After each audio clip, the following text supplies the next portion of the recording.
Hey, howdy, and hello, and welcome to The Crazy Train, the comedy and pop culture podcast with no rails.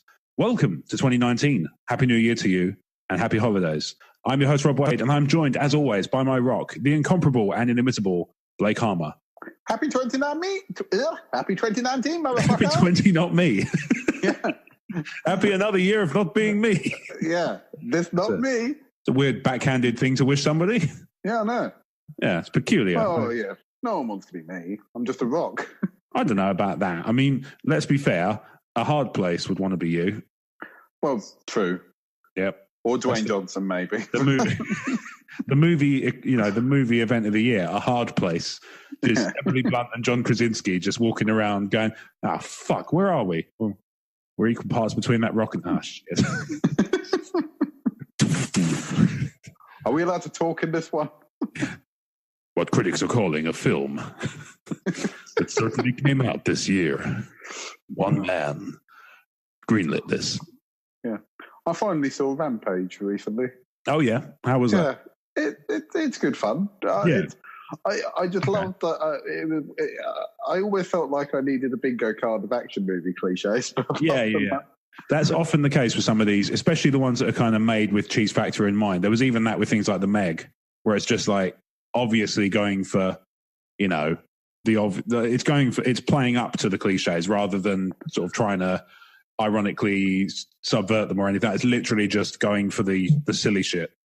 Yeah, I think the only thing that made it for me is that it had both the comedian and Silk Spectre in it.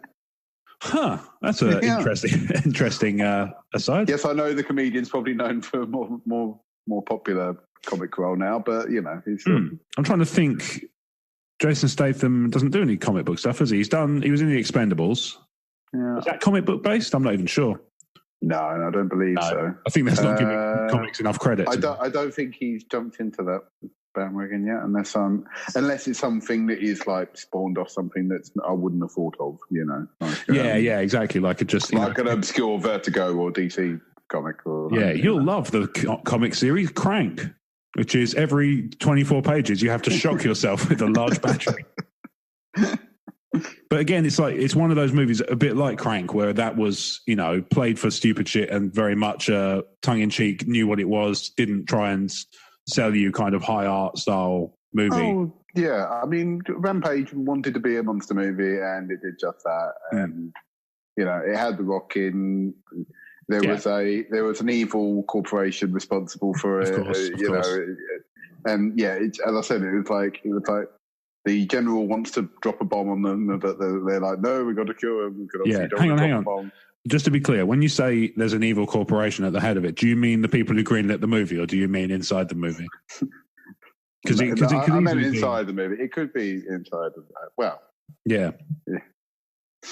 I didn't realise it was going to get political. Money bad. Yeah. That's about my limit. I think I could do well on Reddit. Yeah. I'm sorry that this film was brought to you by the patriarchy. That's a stretch. Yeah. Well, there you go. B-movies, weird political tangents. You must be aboard the Crazy Train. So if you've never heard the show before, we are the Crazy Train. We are the comedy and pop culture podcast with no rails. Nobody knows where the Crazy Train goes. I'm all over the fucking place because it's New Year and I haven't done one of these in ages. So bear with me. Yeah. What is the Crazy Train, I hear you say, from there in your ivory tower, you bastards? Anyway, it's a podcast. And me and Blake and sometimes guests get together and we just shoot the breeze and talk about what we've been doing recently and, funny stories and all that sort of jazz. It was, we were doing it way before it was a thing. And, I'm going to go into a little rant about it after I do this intro. But, the fun thing about the Crazy Train is nobody knows where the Crazy Train goes. And, we start from a point, we go where the conversation takes us with nary a script in sight. If that sounds like your bag, then welcome aboard, and we are pleased to have you. If it doesn't, then feel free to jump off at the next station, stick a spoon up your ass, and get to Fuck Island. I remembered that bit, but thank you for trying. So, I've got this little bugbear of mine recently, which is, obviously we've been doing this for a number of years now. Mm-hmm. And despite the fact that this is episode 76, and there are only 79 episodes on the feed, or whatever the hell it is, we have been doing this for some time. And what annoys me recently is I spend a fair bit of time on Reddit. That's not what annoys me, although it could easily be made that argument. Well, it can't be that healthy sometimes, but yeah. Well, quite, yeah.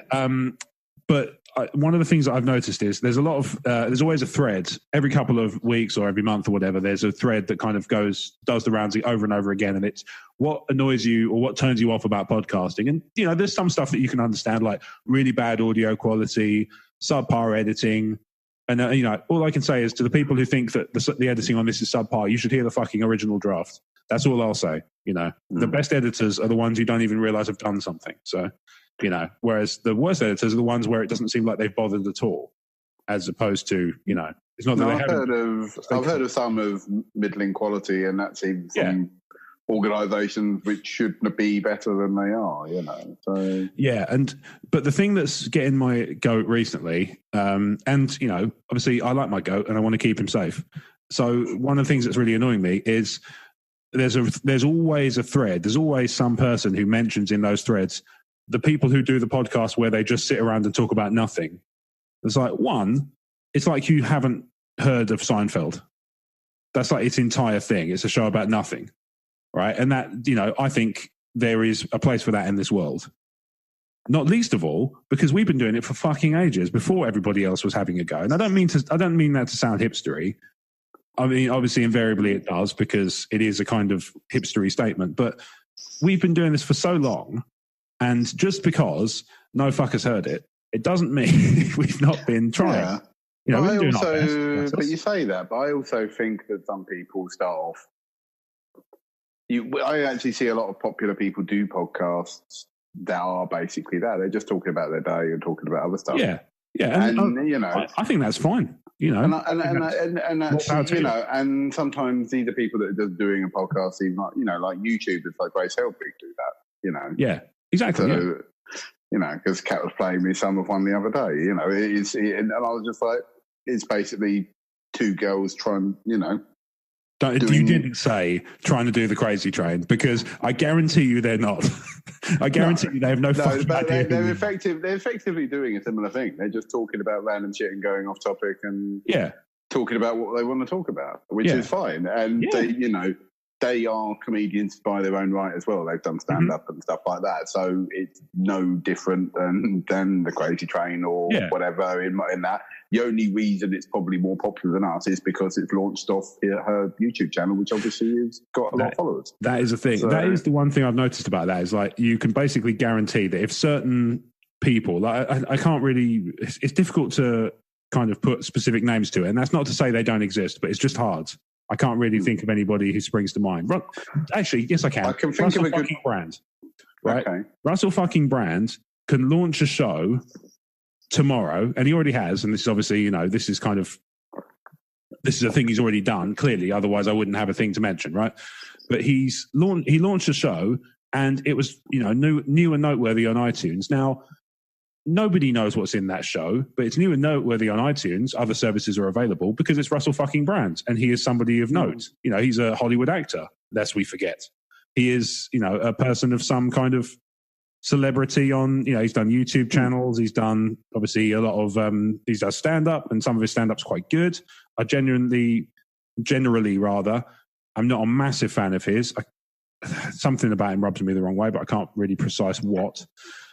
I know what you mean with Russell Brand. Well, I mean, he's one of these guys that when I've ever seen his stand-up, I don't normally like his stuff. I find him annoying. Right. But when he does make me laugh, I then get cross at myself. Okay. I find myself that he's good in the right format, I think. He's fucking fantastic on panel shows like, Big Fat Quiz of the Year and jazz like that. He is in his element. Yeah. He is fantastic. When you pair him with Noel Fielding, they're hilarious. And I like his kind of, there's a certain kind of affability to his sort of bemused kind of, what is this, looking at a but I also feel Noel Fielding falls into a weird category where sometimes I really like him and sometimes he irks the shit out of me. So. Yeah, I know what you mean. It's like he's, you can enjoy him in the IT crowds. I'm not a big Mighty Boosh fan, for example. Just can't I always thought that was random lol too much for me. Yeah, I always got that, which is annoying because Stuart Lee wrote the first series of that. You'd think I would have liked it, but Not so. Yeah. Well, I mean, I still love Stuart Lead regardless. So. Yeah, absolutely. But yeah, it's say when it comes to podcasts, that's my bugbear. I can deal with the fact that people who are already famous have an easier path to success when it comes to launching a show, because they've already become successful. They have a platform, exactly. And that makes sense. And when IGN does, like, if I was let's say I've just finished. Here's a good example, right? I just finished watching Stranger Things season 1. Okay, really liked it, and I was sitting there thinking, it'd be really cool is to listen to originally I was sitting there thinking, it'd be nice is to listen to a show about Stranger Things, and I thought, it'd be really cool is to do a show about Stranger Things, but first of all, I don't really feel like I understand it well enough to do a show about it. So there's that. But also, I just think places like outlets like IGN and stuff can just launch a podcast like that because it's part of their day job, and I can't do that. That's a little bit annoying. But at the same time, I understand it as kind of a fact of life. I don't work for a media conglomerate. Emotionally 14 is not one. There are systems in place to stop that from happening anyway. And, court order. Yeah, exactly. Yeah, not much I can do about that, I'm afraid. Yeah.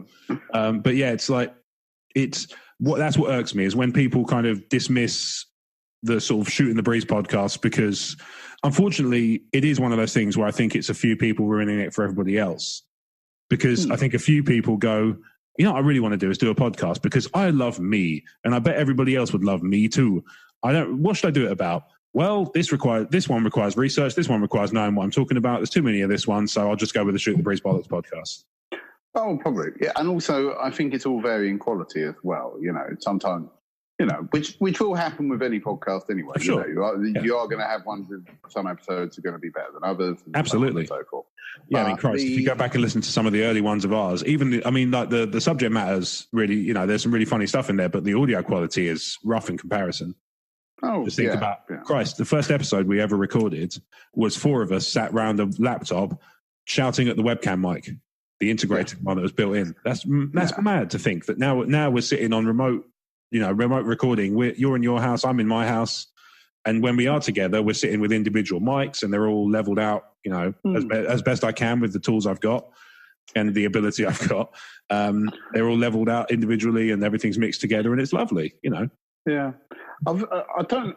Maybe I should be a bit better, because I do also think there are a lot of people that seem to be entering. Because I know a few other people that also run their own podcast. Maybe I feel like there's a slight apathy in the thing, because obviously everyone wants to be successful and all that. Sure, but I must admit, I don't think I've ever listened to my friend's podcast. I know, I do understand what you mean. Part of my problem, I don't mean this to sound like a whine, because it's not, because I'm genuinely, I genuinely enjoy what I'm doing when I do it. But it's sometimes I just don't get the time to listen to many shows, because I have my day job is really good in the sense that they're really relaxed about, if you want to listen to music and podcasts and stuff while you're doing some work, that's great. But I'm prone to quite a lot of interruption. So I can't really get a flow going, if that makes sense. Like if I'm lucky, I can listen to 3 or 4 podcasts in a day. If I'm unlucky, I might not be able to get 10 minutes through one.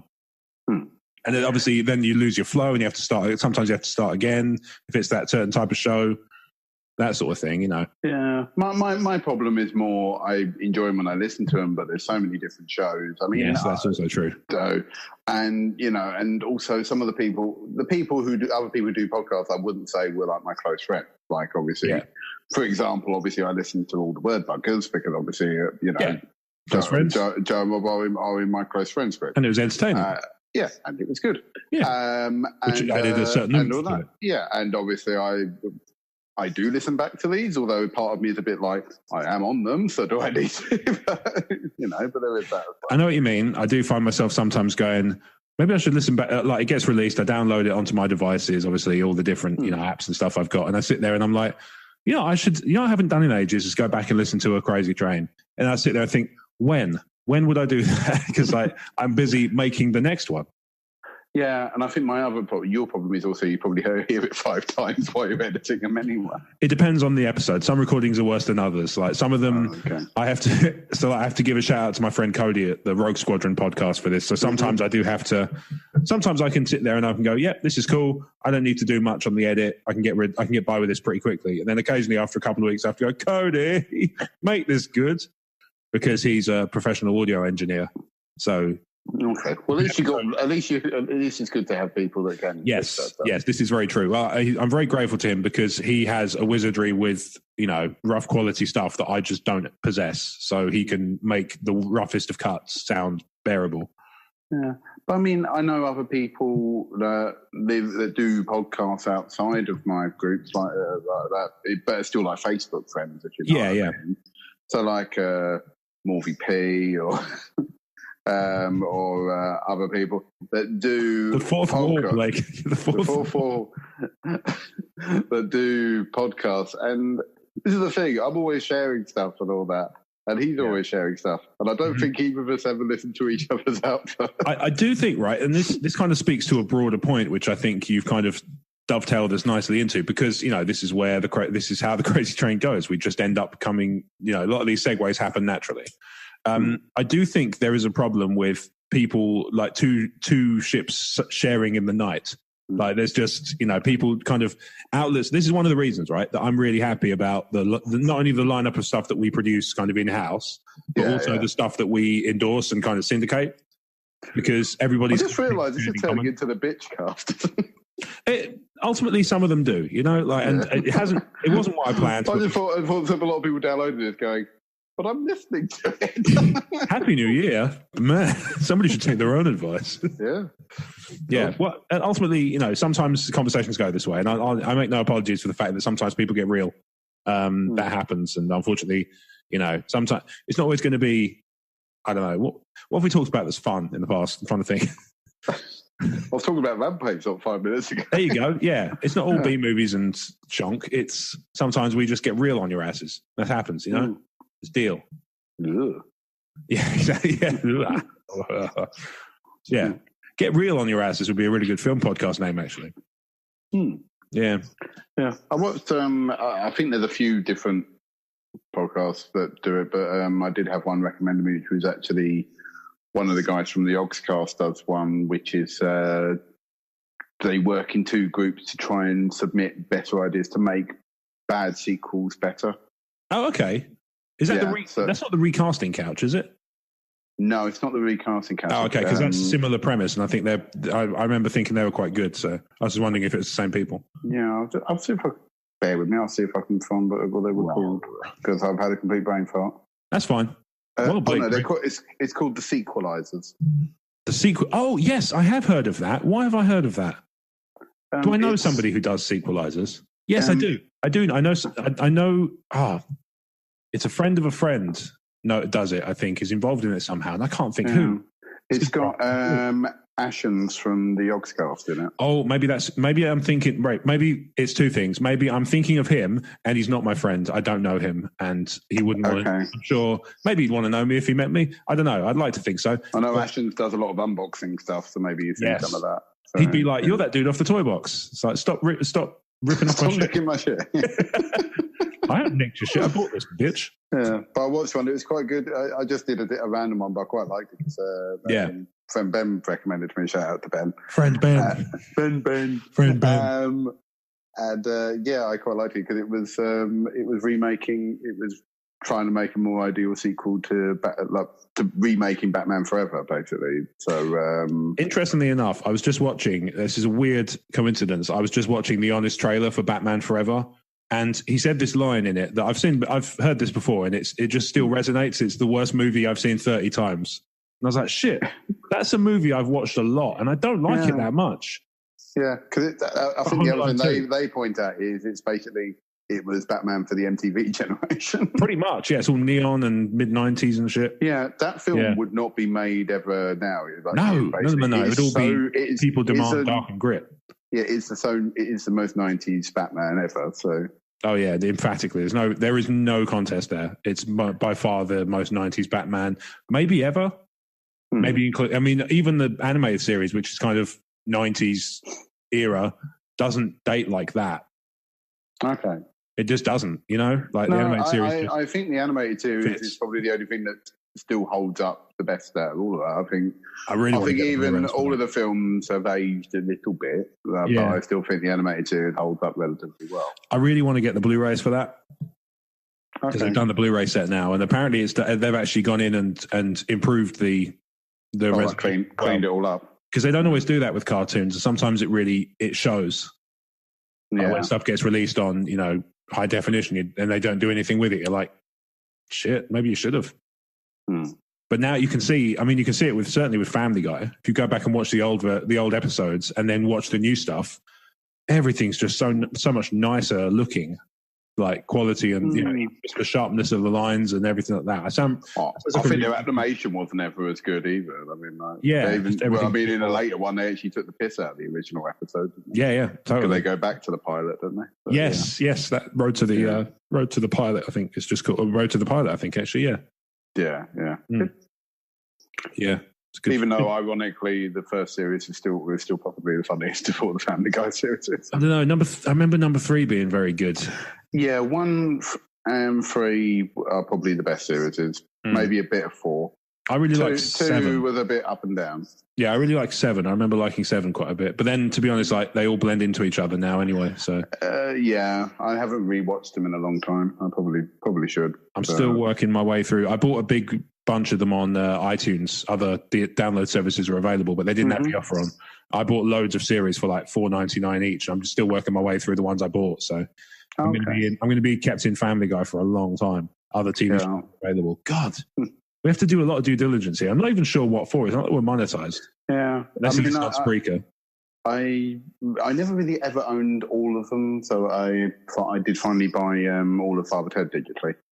Oh, nice. Yeah, I got that. So, and because I think at one point I only had the Christmas special. Oh, okay. That's a good one to have. And then I was like, I should probably fix this. So, and then I saw they were on offer, so I was like, yeah, I'll snap them all up. Yeah, I know what you mean. Sometimes you just find yourself thinking, you know what? In fact, that happened to me recently, annoyingly a little bit too early, for reasons I'll explain. On similar download service, iTunes, I was sitting there looking at it, and they had Spaced for £10. And for whatever reason, I just found myself recently thinking a lot about Spaced. And I decided, you know what? I'm going to go ahead and buy Spaced, the complete series, because it's £10, and I think that's a reasonable price. Over Christmas, it was not $4.99 for the same box set. I was like, well, fuck. Were they both of them together? Then? Yeah. Okay. It's annoying. As we're talking, I'm literally looking at there's some iTunes offers on some really nice looking stuff. They got the extent. Here's a weird thing, right? This is one of those things that bugs me a little bit about download services. They have bundles of films, right? So they've got Dark Knight trilogy, £18. Fair enough. Yeah. The digital to me a little bit steep, but at the same time, that's if you haven't got them, that's a good price. It's weird. It's either really expensive or really cheap with no middle ground. It's my problem with the digital market. Yeah. It seems to be they're either hilariously overpriced or hilariously underpriced. Yeah. So they got, like, say, Batman trilogy, Lord of the Rings trilogy, non-extended. So I'm coming to this. If you want to buy the extended editions of Lord of the Rings, you have to buy them one by one. Okay. And I don't understand why. Okay. And each one? $4.99, which is quite reasonable. 15 quid for the Lord of the Rings extended trilogy. 27,000 hours of film. Well, yeah. Especially if they've bunged all the fucking extra features on the back of them. Well, that I don't know. Yeah, I mean, I'm assuming it says it's got extras with it, so I assume it's got stuff. I mean, if it is all the extended special editions, then yeah, that's definitely a lot of hours of footage. Yeah, exactly. That's 15, probably 14, 15 hours of movie. And then probably more, at least 12 of movie, and then all the special shit. I know that's not how they market it, but that's the reality. If you buy it now, you'll get all the special shit as well. Here's all the fun shit. And then they've got a thing called 20. At the other end of the scale, it's like, look at these cool deals on Lord of the Rings, and look at this $1.99 sci-fi film starring that bird from Battlestar Galactica, who I really like, Katie Sackhoff. Don't get me wrong, she's fantastic, but it's just the very kind of sharp contrast of the stuff that's available in offer. Yeah, no, I was looking at some films and like some were like all quite good and quite cheap. Like, I mean, with some of my birthday money, I picked up digital versions of Galaxy Quest and Spaceballs because they were getting cheap. Good choice. So, I mean, I know I've got the film somewhere in my DVD collection, but I was a bit like, oh, they're easier to access and I can watch them whenever I like them. Totally. Yeah, no, I get that. I can get the appeal of that. I bought a couple of other films which I know some people have said to me whether they're actually good or not. I've not actually. I will say I've not seen them. Mm-hmm. But I've heard. I bought John Dies at the End. Okay, that's pretty good as adaptations go. It's not bad. Yeah, I've heard it's pretty good. I've heard the book's better, but generally the film is meant to be quite good. That's often the way with adaptations anyway, isn't it? I mean, there's very few exceptions where I would say I enjoy the film better than the book. Although some of them, what's weird is some of the stuff that I like the best is the adaptations of some of my favourite stuff, which is weird. You'd think that would be the stuff I'd be most precious about, but actually it's the opposite. I'm like willing to give them the benefit of the doubt. And I've heard it's batshit insane, but little part of me still wants to see it just because everyone talks about it. Repo the Genetic Opera.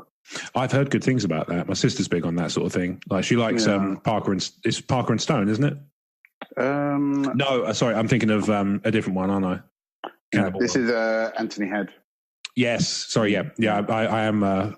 Apologies, I'm mixing up my macabre musicals. My macabre musicals. Yeah.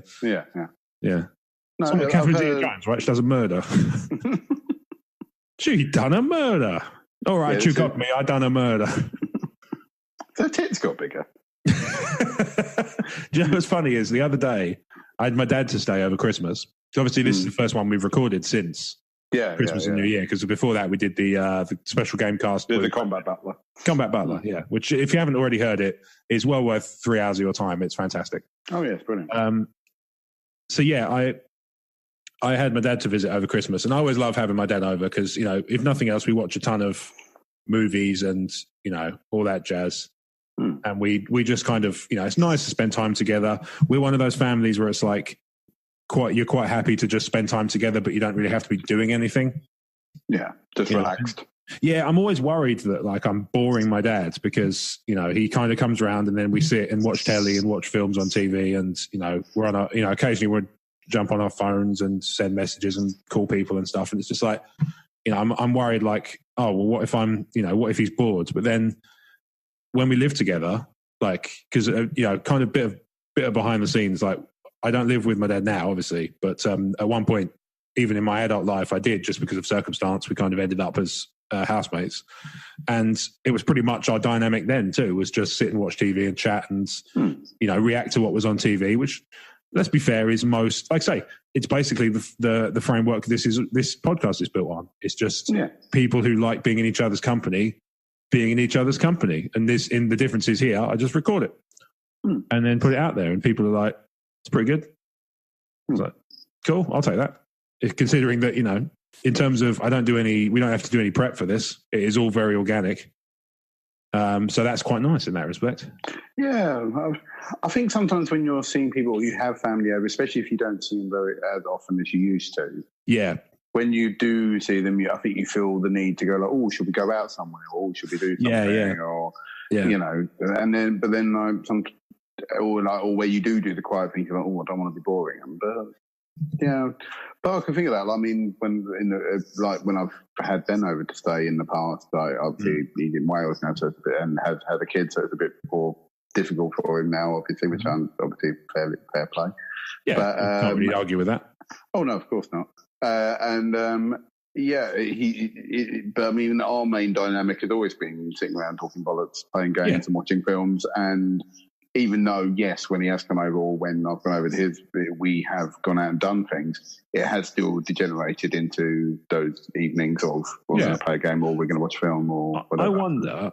I wonder if the reason people like this show, apart from obviously our natural hilarity and chemistry, is that maybe that is kind of what they come to it for. It's just that sort of, it's just like being, you know, like we've had reviews before where people say it's just like being down the pub with your mates and just kind of chat, having an evening, like having an evening out, except you're there.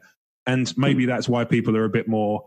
The thing I worry about, kind of behind the scenes, is that if we life gets in the way and we go a little while without recording, I worry that, you know, people are going to kind of like be unhappy and they're going to be annoyed with us and all that jazz. And I think actually what happens is people not only are reasonable about that, because most of them, I think, are probably in the same boat when it comes to getting together with their friends. Because it's tricky, you know, it's tricky. We've never lived, I don't think, in an era where there's been more opportunities and demands on your time than now in the sort of 2019, with the possible exception of you'll be dead by the time you're 26 from polio. Obviously that's a different, but you don't know that's happening, do you? Like it's with this, at least we know, you know, we've never, track. yeah, but it was a long time ago, so it doesn't matter. That's not true.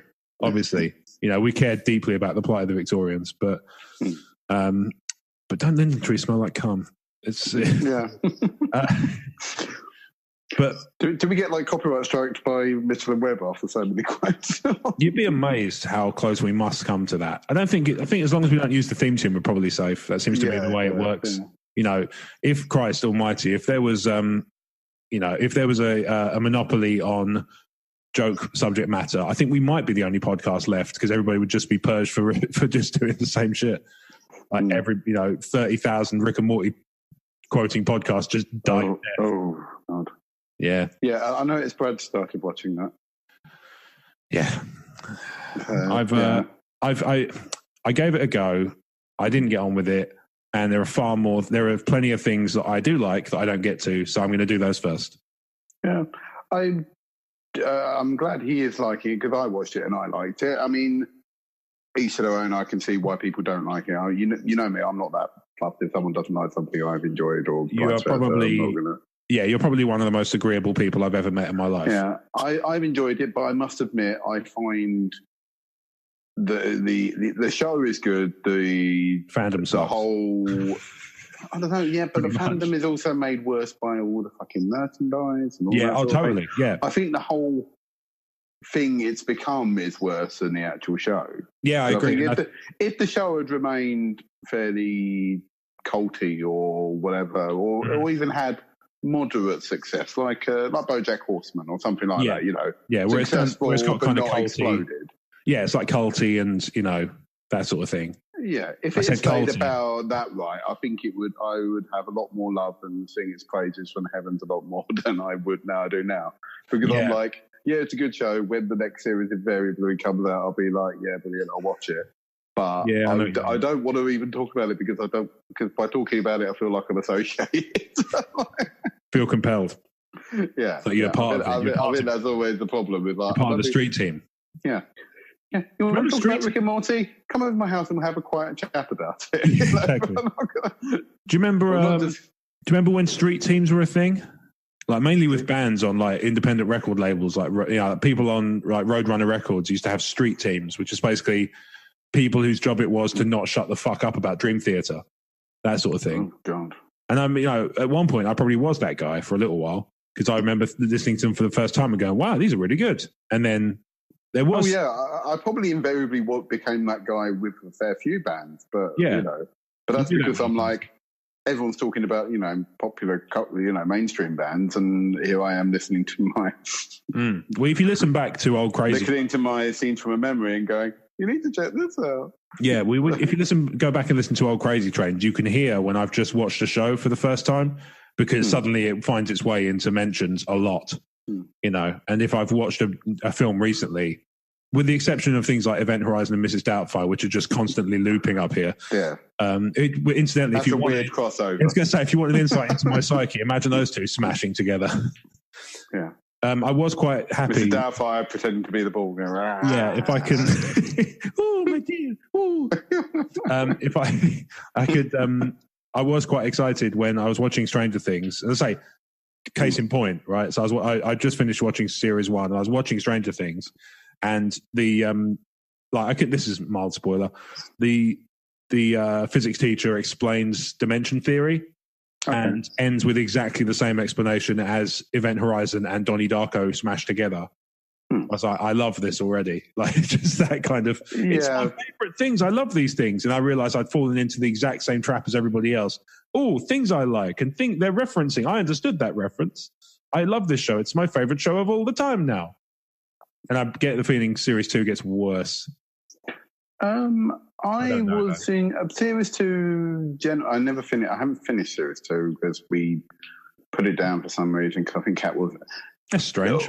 Cat will I just didn't finish it. So, Cat will want to. Normally, will be all right with some serious things for a while, but then after a while, I'll be like, "Oh, I'm not in the mood." She'll come home from work and she'll be like, "Oh, I'm not in the mood. Can we watch something?" Yeah, fun? yeah, I get. So we'll watch things like Family Guy or Futurama or Mitchell and Webb, comedy programs or half-houry things. Yeah, she comes home and she's like, "Yeah, Blake, I need whimsy." Yeah, and then when I try to get her to go back towards those shows, it's a bit like, yeah.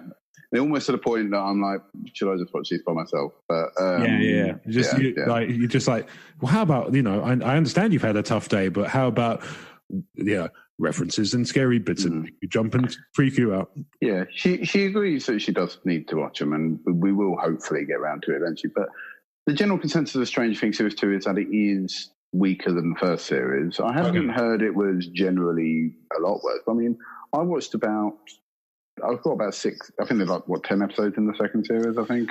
It's more than... So series 1 was 8, and I think it's maybe 10 to 12, something like that. Yeah, and I think I got about just over halfway, so I did about 6 episodes. You gave it a fair whack then, if you pardon the expression. Oh, yeah. So it's not... And it wasn't like... And I was interested to carry on watching it. So it wasn't that I thought... So I'm guessing... I didn't feel like it was worse. I just felt like it's overall not as mind-blowing as the first one was. But then again, it would have always been difficult to follow up the first series anyway. So, but, because, I mean, to be honest, they could have ended it at the first series. Oh, yeah, totally. That's one of the things I actually really liked, even though I knew, obviously, there's a second series, because also, if nothing else, there's a third series announced, so that follows. Yeah. But I was sitting there watching at the end, and I was like, wow, I really like that. They could have ended it there, and it would have totally worked. And there are some shows I watch, and there's even ones where they're still only on a first series. Yeah, that I watched, really liked, and I actually don't want them to do a second series. Well, this is the opposite of what happened with me with the sci-fi Constantine they did, which the one that was on Amazon, that's on Amazon Prime Video. Other services are available but don't have Constantine, and it got one series, and the series ended on a cliffhanger. I'm like, and then got cancelled. And then got cancelled. And I'm like, well, now I don't, I can guess what happens, but I don't know. And in a way, it's kind of fun to speculate in your head, but at the same time, it's also kind of nice to see what they do with the story. And you want to believe that they have ideas for creations to take them further. And I wonder if my sense is that the reason Constantine got cancelled was because Supernatural didn't go anywhere. Because they're very similar in format. Yeah. Oh, yeah. I don't think I think it was ABC bought it. That sounds right. Yeah. And I think they gave it. They already had Supernatural or a similar program, and they also didn't really give it a good chance because I think they put it on an awkward time slot and stuff like that. So I think it didn't. Series that everybody's talking about, Constantine, available at 1:30 in the morning on ABC. So I think, it was on at a time that nobody watched telly. Yeah. And with also, they already had Supernatural. So we found a way to air this in the 1910s. So I felt like it was doomed before it even got a chance, really.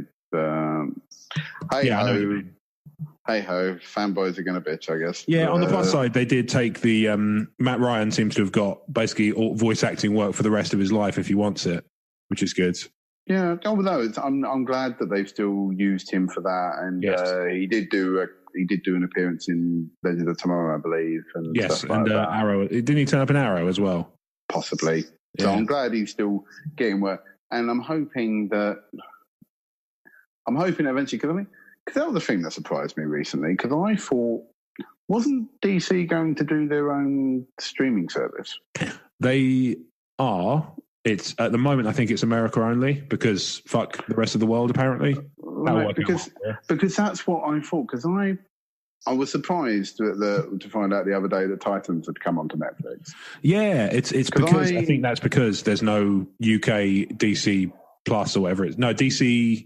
What's it called? DC Universe, I think it's called. Okay. Or maybe because all I ever saw on the news sites is going like, if you want to watch Titans, you have to get the DC streaming service, and I just naturally went, well, not watching that then. yeah, exactly. But, and then it was like my fuck that friend, the friend at work said, "Oh, do you watch Titans?" And I just went, "No, I'm not paying for a bloody streaming service just to watch one series." No, you don't have Netflix, and then burned you. And then I just went. He went, "Oh, it's on Netflix." I was like, "Oh, okay, fine, good, I guess." But I mean, I may watch it at some point, but knowing how I am with some series, it may be sometime before I get around to it. Yeah, indeed. At the moment, I'm doing... so I did Stranger Things. Last year was all about Battlestar because I did the remake in full, and fuck me, that was fantastic. It was so good. Yeah, Kat loved it. I still need to actually do it myself. It's brilliant. It's really, really great. I really loved it. But this year, so at the tail end of the year, I did... Stranger Things, and I finished that just after Christmas. I just finished it in the last sort of week and a half. So I don't know why I had trouble with that as a concept, but so I did that, and now I've done a couple of other shows. Like there's this thing on Amazon, which is basically like it's a single episode of 40-50 minutes, and it's a collection of short web episodes of a show called Continuum. Okay. Not to be confused with the full-length series Continuum. This is a separate series Continuum, which is 2 episodes of 40 minutes each, which tells a whole story. I'm not going to say it's bad. I might say you could probably find a better way to spend your time. 40 minutes is 1 episode of Stranger Things, and, or 50 minutes, I guess. Meh, I think you're saying, basically. Yeah, it's not like it's terrible. It's not a bad, it's clearly lower budget than your standard TV production, but that doesn't necessarily show through as much as you might expect from that description. Yeah. But at the same time, when I ended, I was like, I suppose I should watch series 2, but it wasn't like I've got to see what happens next. Like I will, with Stranger Things, I will watch it. I'm not in any desperate rush because all I've got to do is catch up by the time July comes around. I think I can do it because it's mid-January as we record this. I think I'm safe, to be honest. I think I can get 10, 12 episodes done in 6 months. Yeah. Because I've got commutes for the next 6 months, so that'll happen. And Stranger Things is roughly the right length for one journey there or back. Yeah, yeah. And that Netflix, so the one thing I will say about Netflix versus Amazon, I'm not a team sports person when it comes to media. I like Marvel and DC fine. I like, I much prefer Star Wars, but I also think Trek is fine. Yeah. I like Amazon and Netflix, but I will say that one thing that Netflix has, which I really wish Amazon had, is smart downloads on mobile. Because that feature is fucking fantastic. You set up, you sign up for a series. You download the first episode of a series. You watch it within the allotted time, and otherwise, you renew it. Which, if you're on Wi-Fi, is really quick. But you watch the episodes, and then when you next go on Wi-Fi, it downloads the next one and deletes the old one once it's finished. Oh, okay. That's fantastic. If you're if you're like me and the main time you get to watch telly or movies or whatever is commuting, then you go, I get on the train, go to the office, watch something on the way. I get to the office, connect up to the office Wi-Fi, and it's downloading stuff and deleting stuff, and I can use it on the journey home if I want. It's great. It just takes the faff out of it. I realize it's not a lot of faff because obviously you can go in and do it yourself, but it just little things like that I like when they can save me a few minutes of faff. That's what I like stuff that saves me faff. So if anybody out there is wanting to get me a gift, my birthday will be this year, guaranteed. Something that reduces faff will always go down well. Okay. Yeah. Yeah, I didn't realise that was the fact. I think I've only ever used Amazon's app on the iPad. I've never really used Netflix. Amazon on the mobiles is good. It's fine. The other thing it's nice is the Netflix has a little floating player on mobile on my phone. So if I'm watching and I go out to check an email or something or respond to some thing I should really leave till later, like a Facebook message or something that could totally wait, then it will pop a little floating video. I like picture-in-picture type thing. Yeah, like a little picture-in-picture style one on my phone screen. So I can deal with other apps, play games, whatever, and I can still watch Peep Show. Great.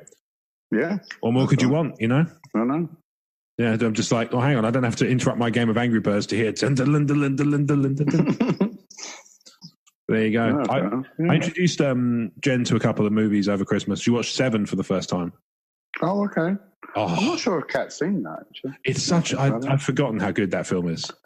It's a good film. It's been a long time since I watched it, but it's a good film. Annoyingly, so I know there is a school of thought that says that spoilers don't ruin a movie-going experience, but I don't necessarily disagree that they don't necessarily ruin it, but I think that knowing them does kind of cheapen your enjoyment a little bit. Like, I think... Yeah. Because Usual Suspects was the same.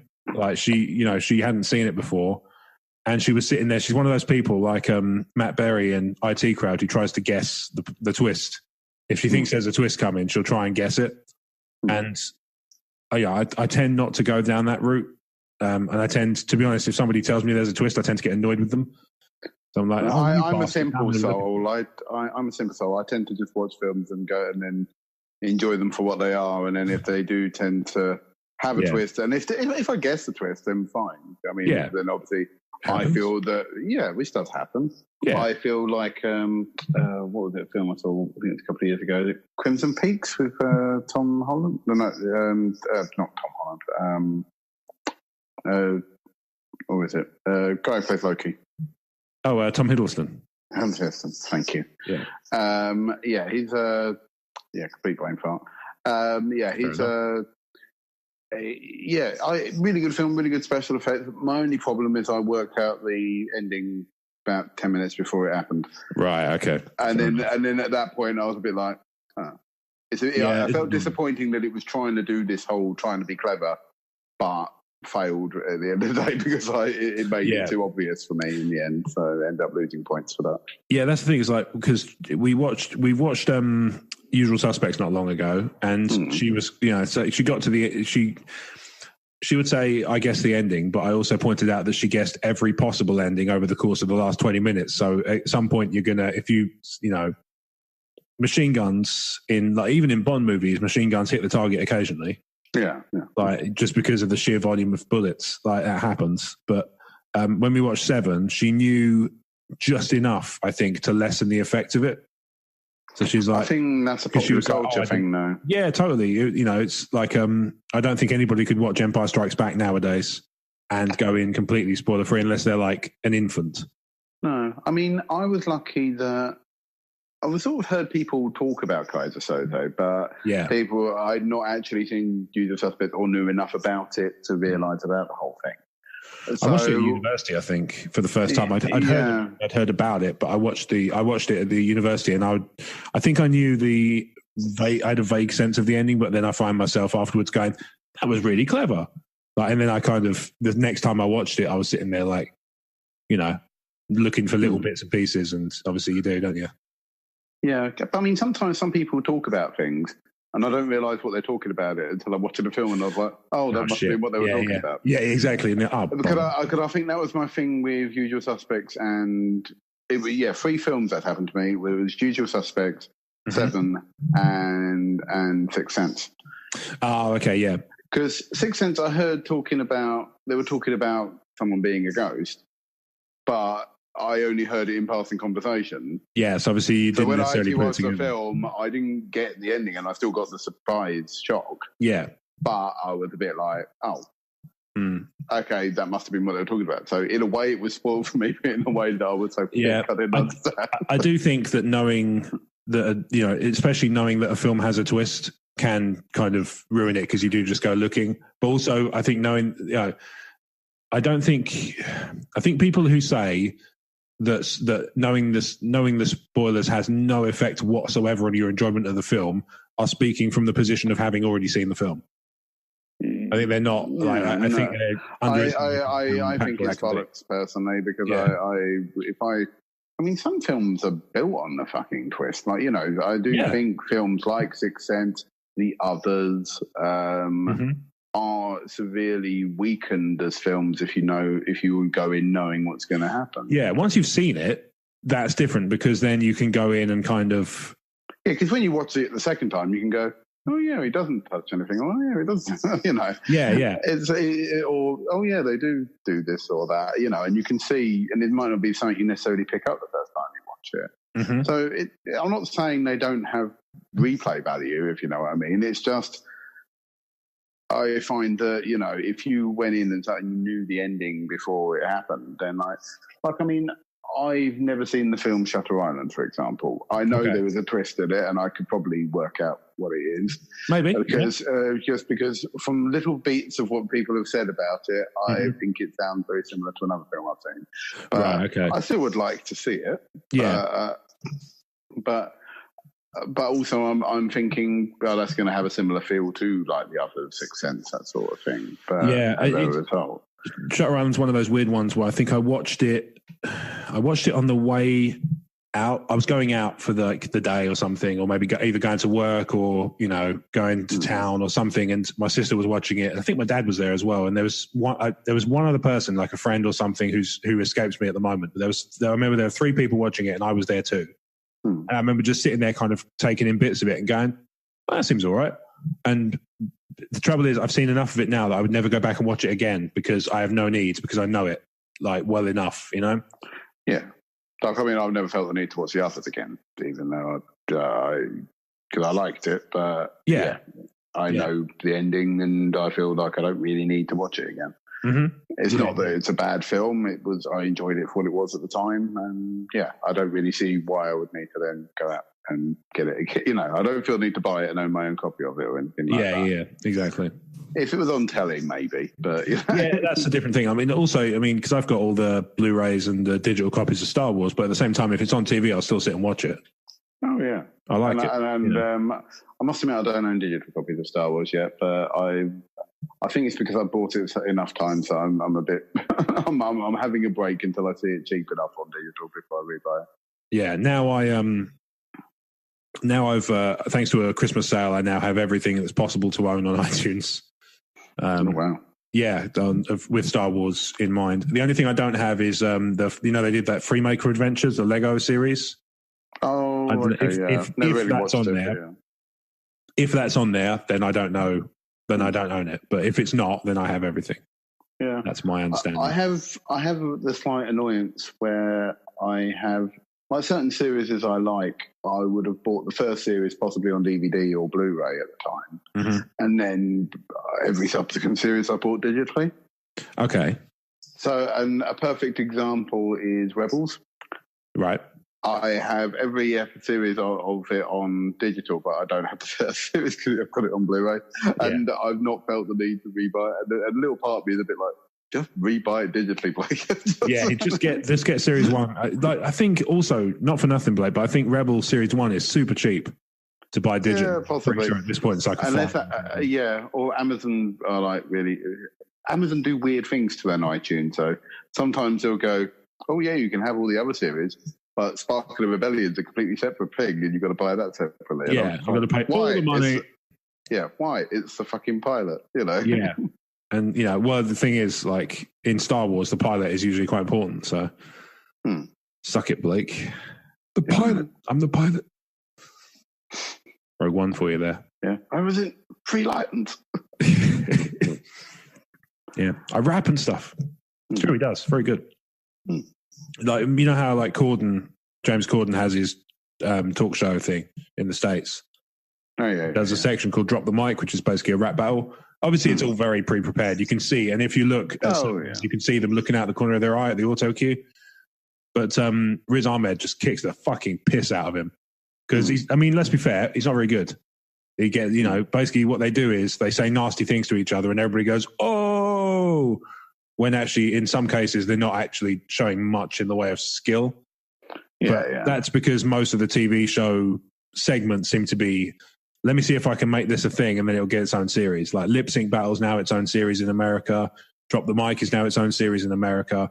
It's like, I think Carpool Karaoke is now its own series somewhere. Is it? Yeah, it's just, it's very obviously... Yeah, I've never really watched any actual Late Show with James Corden. I've only ever watched excerpts of bits, like I watched the carpool karaoke bits on YouTube and stuff like that. I've never actually gone, you know what, I feel like, 2 hours of James Corden. I can literally say, no, I never have, because I just can't with him. I try my best and I just can't. I don't tend to watch any of these shows anyway, because I'm a bit like, all the good stuff will be put on YouTube anyway. I'll just watch that. Yeah. I mean, I don't mind carpool karaoke if it's someone I'm interested in seeing, for example. Mm-hmm. And I don't mind some of the other. I mean, like I enjoy the it's Jimmy Fallon, isn't it, with the depressed tweets, the insulting tweets. Kimmel, I think. Kimmel, sorry. Yeah. I enjoy watching them, but then I go like, well, I don't need to watch the entire show because that'll just get uploaded, you know. So. Yeah. It's one of those things, like I say, I enjoy the segments like Lip Sync Battle and I enjoy Drop the Mic. The only people who've really done it really well for me are Seth Rogen and Joseph Gordon-Levitt. Because if you watch them do Drop the Mic on each other, it's wonderful. Like, it's just really good. They obviously like each other enough to know just enough to upset, like to kind of say nasty things without upsetting the other one. And but it's also kind of like they're just really good at it as well. But there you go. But I'm rambling. I'm rusty, clearly, because it's been obviously Talk Star Wars has carried on weekly for the most part, but Crazy Train and Gamecast have been a little bit tougher to organise just because life gets in the way. Somebody had a birthday. I know. Every fucking year with you, Blake. I know. Every damn year with us. Every year's the same. Yeah, every damn year. I don't know what to do with you.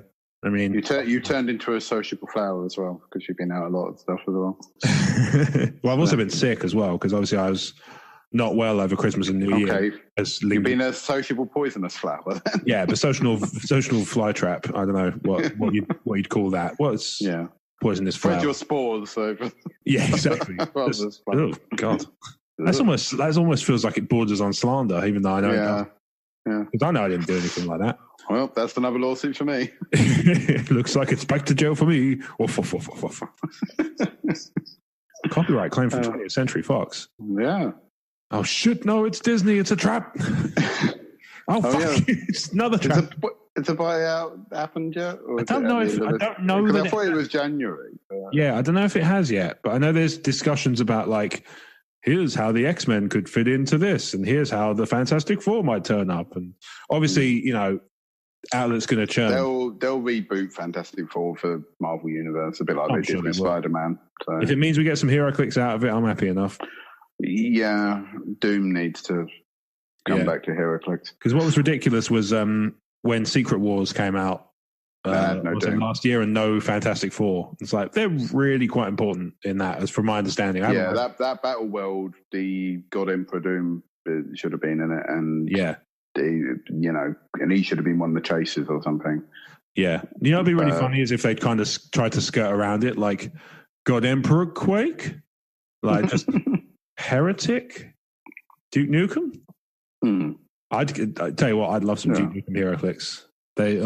Maybe they're in development. Who knows? We still sort of a decade to wait. Possibly. Yeah. I haven't done any video game themed ones in a while. No. I'd like to see them do that. Their closest is arguably that 8-bit Turtles thing, which looked like a fucking disaster, but I didn't really look at. Yeah, I know what you mean. It's kind of like it's one of those ones where I've seen some bits and pieces of the pixel stuff, and I'm like, it's kind of cool, but at the same time, it doesn't make me want to own any. No, I was just sitting there going, I was like, who's the target audience for this? Because I thought, if you are playing HeroClix and you're only collecting the Turtle stuff, which is possible, sure, unlikely, there's 4 or 5 sets now. I think there's quite a few. But I was a bit like, I just don't think I was like going. Yes, I know there were 8-bit Turtles games back in the day, but I didn't really think they need to have that look. And also turning them 3D, it just looks weird. I'm sorry. It's an interesting idea, but at the same time, I don't know who the target audience is because I didn't think it looked good personally. I didn't feel need to buy any. I do know what you mean. Yeah. Because that's the thing. I'm happy to own some Turtles, but I'm happy to just own the older sets, if you know what I mean. Totally. Yeah. And and if I did that. Yeah. But Disney buyout or not, anyway, going back to that, I actually think what was your 2018 film of the year? I was going to, do you know, it's really funny. I was literally just about to ask you to do film of the year, like best TV series you watched. I'm not going to bother with books because I know you. Yeah. There's a good chance you've read something. I have gone through I did a few books. But at the same time... To say what my favourite book and wouldn't necessarily be fair, and I wouldn't say I was like up to date with them. I mean, books wise, I've been working my way through the Witcher books at the moment. Oh, okay, nice. And I'm really enjoying them.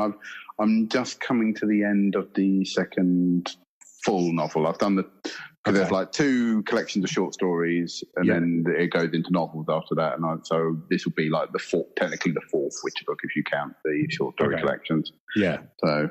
So I'm working my way through them gradually. I'm not the fastest reader, and I think it's because I tend to listen to like either read or do audiobooks when I'm on my like short walk home or when I'm doing washing up, that sort of thing. So it's sort of like when I do them, I'll only do like 15 minutes, half hour at a time. So yeah, I did a bit of that today because I had this Audible again. Audiobook presentations are available, but this happens to be an exclusive, so it's not. It has to be Audible. Yeah, for this particular one, it does. They did a full cast reading of the Murder on the Orient Express, and it was fucking fantastic. And I normally I do TV shows on the way to work and TV shows on the way back, and I do audio books for like the sort of bus journeys and bits and pieces of commuting. But I had to do this all the way because it was just so good. And it was everything. Like the only thing is like every actor who does Poirot ends up going the same. The same way in terms of how they approach the voice. But I mean, the performances were very, very good. I can't fault them. But had it been, had I listened to it last year when I bought it, because This Is Me we're talking about, I would have probably said it was my favorite book of the year or my favorite sort of, book adaptation, if you want. But obviously it wasn't. So there's that. Yeah. But in terms of The Witcher, so you read in The Witcher's I've read part of the first one. That's about as far as I've gone. Yeah, it's the same guy who's narrating all of the books on Audible. I think he's pretty good at reading it, and that I'm not sure because of the fact he's pretty good. Yeah, he's translating it for post, and most of the time he is doing different voices for the characters. Yes, I think my only problem is because he is just one guy. I have obviously, as the books have gone on, it's quite obvious that he's only got like 6 or 7 voices, which is more than some people. Yeah. And like, luckily, he's never had 2 people with the same voice me yet. Yes. So he's been quite good at that. Whether he's been reading ahead and going, "Oh shit, but he's this voice." But yeah. So, but this one character came on, I just went, "Oh, this character sounds a lot like Geralt," but obviously Geralt isn't in this scene, so it's fine. Yeah. It's okay. It's like ultimately, it's like if you were to have some sort of video game crossover where the Joker met Joel from The Last of Us, met, Booker DeWitt, I guess. Is that Troy Baker? Yeah. But just that sort of, if you just turn up in a shared universe, you just be like, that's probably why they don't do like a indie game Smash Brothers, because Troy Baker would just be voicing everything in the world. Troy Baker and Nolan North together again. Having a rap battle. Exactly, yeah. Drop the mic. Yeah. No, that's expensive. Fuck off. Yeah. So, yeah, would you say that those are your books of the year, bearing in mind that they're the only ones you mentioned? I've been enjoying them, and I will be continuing to really carry on and finish the rest of the series. So, or at least up until the point that it's got to. I'm not sure if it's actually been wrapped up. Yeah, but I don't think it has. Okay. I know. Sapkowski said that the games aren't canon. So.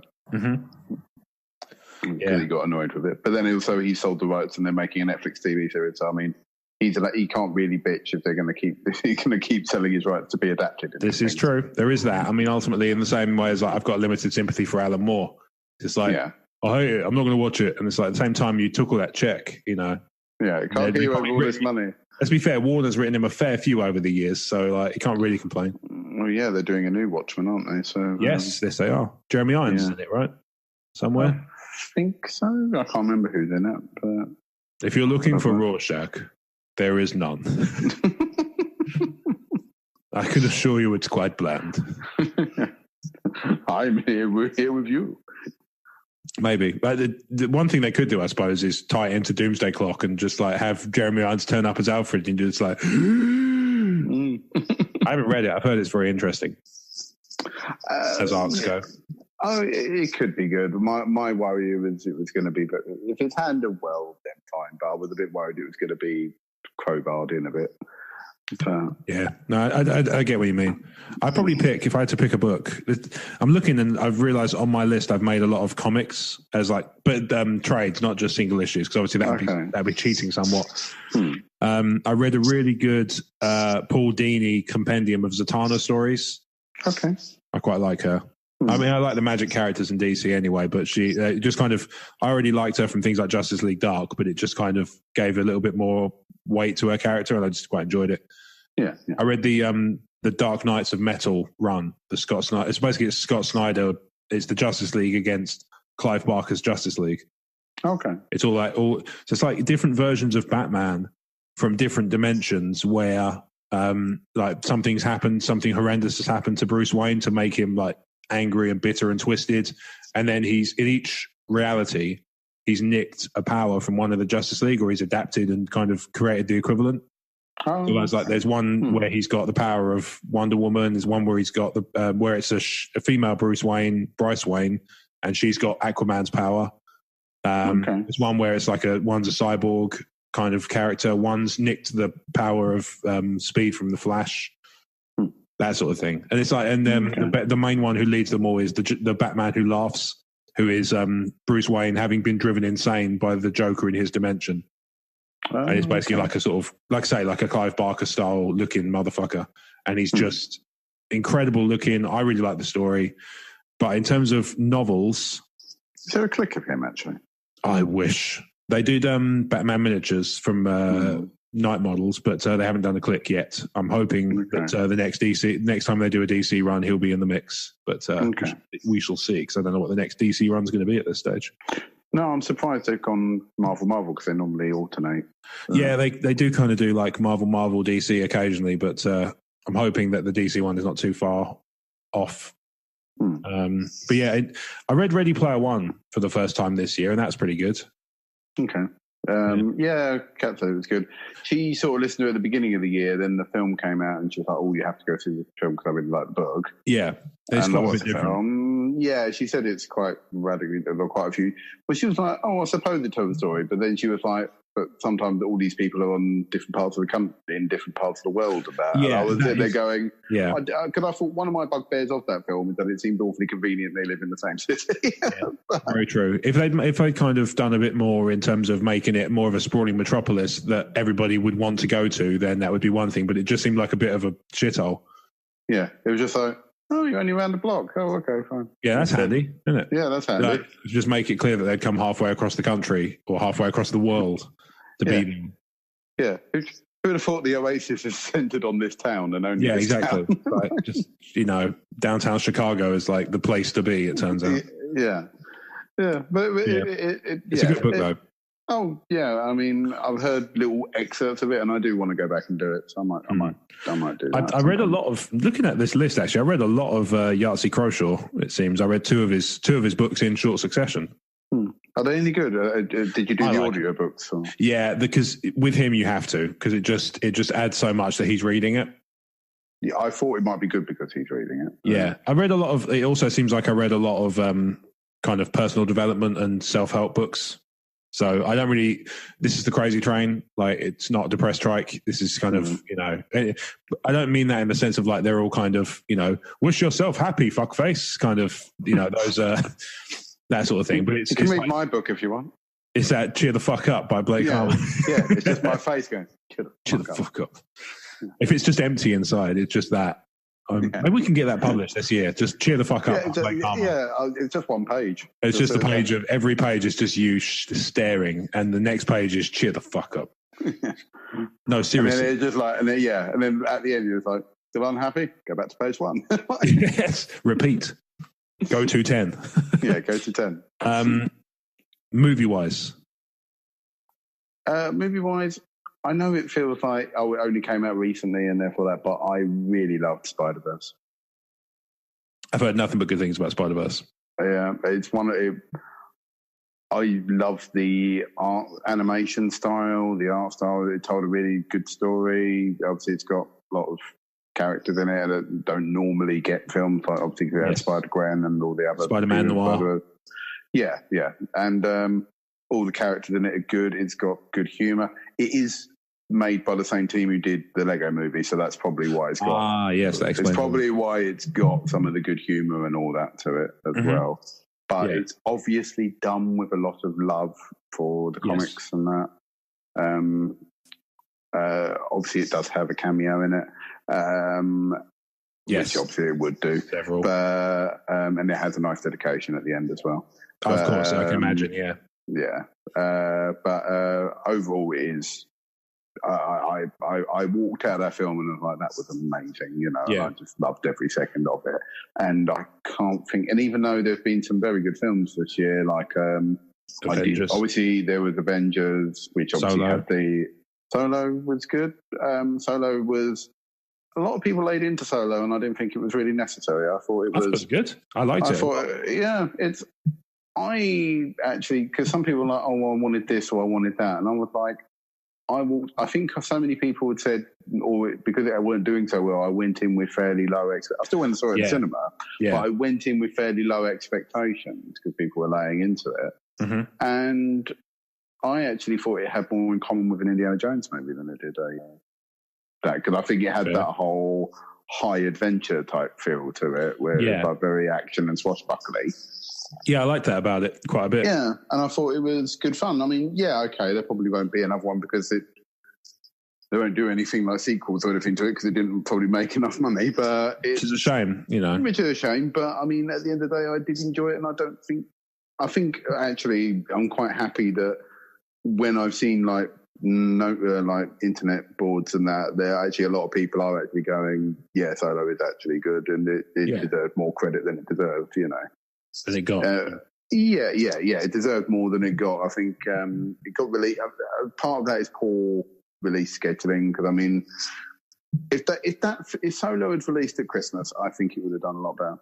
Yeah, and I think, because let's be fair, I mean, I realise that Aquaman is doing fantastically well at the box office, and I'm really pleased that it's doing well. Yeah, I've not seen that. Mary Poppins is doing really well, but when you compare Avengers to Aquaman, it's not the same thing. You know, it's two very different beasts. Like Aquaman's doing really, really well, but Aquaman was not expected to do this well, whereas Avengers totally was, and yet they still released Solo within, I think, a month or even less. And you know that stuff like Avengers and Deadpool 2 is going to keep being at the cinema for weeks. Oh yeah, they were always going to sell well. There was no point that they didn't. I mean, I'm hoping Spider-Verse is still in the cinemas because I mean, I think it's doing pretty well. It's getting a lot of critical acclaim and a lot of audience praise. So I think that's the thing. I hope it gets the audience that it deserves, because I think. Because a lot of people could dismiss it going, oh, it's an animated film. I think they're actually talking about it having a good chance of winning an Academy Award. Oh, okay. Because it won the Critics' Choice, which is usually an indicator of where that might go. Yeah, because what I loved about it was the animation style of it. Yeah. Some of the plaudits I've heard for it are basically, it's one of the... I've heard somebody use the exact words, it's probably the best animated film I've ever seen in my life. The most well animated. So yeah, the most well animated film I've ever seen in my life. Yeah, I like it for that reason. Whether I would say it was the best animated film, that's a tough one. Oh no, because Toy Story is still a thing. It has caught fire. Yeah, I kid, but Toy Story is awesome. But also, there's so many contenders in that thing. Oh, totally. Yeah, I mean, WALL-E, if nothing else. I love that movie. Yeah, WALL-E's an amazing film.